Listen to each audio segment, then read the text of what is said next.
Hi, my name is Wes Wilkes, Executive Director of Strategy for InterbrandHealth here in New York City.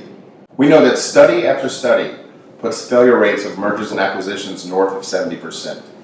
And although InterbrandHealth is not necessarily in the business of helping companies choose which company they should merge or acquire, we are in the business of guiding them through and helping them make decisions on what to do with the acquired assets. So there's three questions we typically ask our clients as they're going through a merger and acquisition.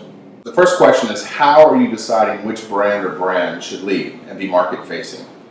Most of the time this is purely a function of the acquirer's strategy. For instance, Medtronic recently purchased Covidien as a big data point in their overall strategy to increase global access. Therefore, the name Medtronic is the lead and the Covidien is going to slowly be retired over time. However, with the acquisition of Synthes by Johnson & Johnson's DePuy, the portfolios were so complementary that they decided to bring both names forward to maximize the success of the future offering. Therefore, the name DePuy Synthes was the best choice.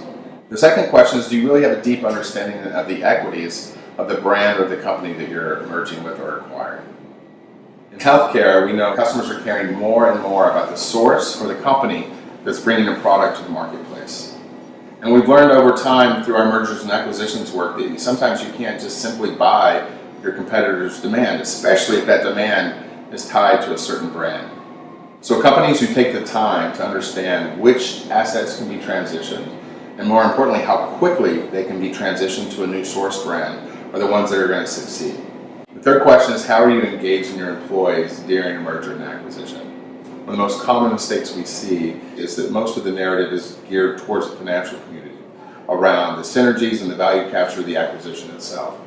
But taking the time to be very clear on what the value proposition is for the combined company, and number two, making it crystal clear to employees what their role is in making that happen. Frankly, why should they get up and go to work every morning for the new company, is one of the most important investments of time and resources you can make during a merger or acquisition. So we've just scratched the surface, but three questions to keep in mind is, how are you deciding which brand or brand should lead? Are you getting a deep understanding of the equities that you're acquiring? And what's the narrative to employees during this crucial time?